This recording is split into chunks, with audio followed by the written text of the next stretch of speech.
Class 10th में जाने से पहले इन दो चीज़ों पर बहुत क्लैरिटी होनी बहुत ज़रूरी है। बहुत सारे बच्चों के माइंड में जो मिथ बना हुआ है कि बेसिक मैथ्स और स्टैंडर्ड मैथ्स में बहुत बड़ा डिफरेंस होता है। तो आइए मैं 3 तरीकों के हेल्प से यानी 3 स्टेप्स बता रहा हूँ, 3 पॉइंट ऐसे जिसके हेल्प से आप ये कंसिडर कर लोगे कि आपके लिए बेसिक मैथ्स इंपॉर्टेंट है या फिर आप स्टैंडर्ड मैथ्स के लिए जाना चाहते हो। सबसे पहले मैं अगर बात करूं बच्चा, तो बेसिक मैथ्स के लिए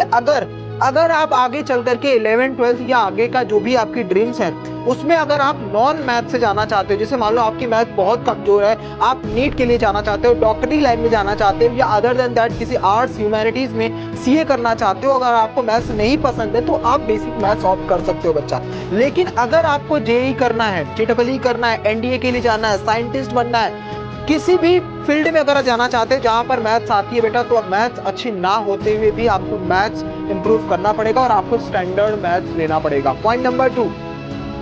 एनसीईआरटी। अब कुछ ऐसे मिथ बने हुए हैं बच्चा कि बहुत सारे लोग बोलते हैं कि एनसीईआरटी बस पढ़ लो, एनसीईआरटी पढ़ने से ही हमारा बेसिक मैथ स्ट्रांग हो जाएगा और क्लियर हो जाएगा। इस साल 2025 के अगर पेपर को देखिए बच्चा, तो एनसीईआरटी से नहीं, एनसीईआरटी एग्जाम्पलर, पीवाईक्यूज, आरएस तक के क्वेश्चन आए हुए थे और पीवाईक्यूज के most of the concept repeat हुए थे। बस डिफरेंस थोड़ा सा ये है कि यहाँ क्वेश्चन थोड़े शॉर्ट फॉर्मेट में आ जाते हैं, मतलब आपको ज्यादा एक्सप्लेन ना करने की जरूरत पड़ती है। लेंदी वाले क्वेश्चन को आपको करनी पड़ती है, लेकिन 1 नंबर 2 नंबर में भी आपको इजी तरीके से आप उसको कैलकुलेट कर सकते हो। लेकिन वही बात करें हम स्टैंडर्ड मैथ्स की, यहाँ पर आपको एनसीईआरटी भी लगानी है, एनसीईआरटी एग्जाम्पलर भी करना है, आरएस भी, आरडी भी, पीवाईक्यूज भी, सैंपल पेपर भी, सब चीजें लगानी है क्योंकि यहाँ कॉन्सेप्ट का खेल होता है। पॉइंट नंबर 3 की बात करें बच्चा, तो ये जो लेवल होता है ये इजी टू मॉडरेट के बेस पर माना जाता है बेसिक मैथ्स, और हमारा जो होता है ये भी इजी टू मॉडरेट होता है, बट क्वेश्चन यहाँ पर लेंदी बनते हैं। तो इन 3 चॉइस पर आप डिसाइड करो कि आपको बेसिक मैथ्स लेना है या स्टैंडर्ड मैथ्स।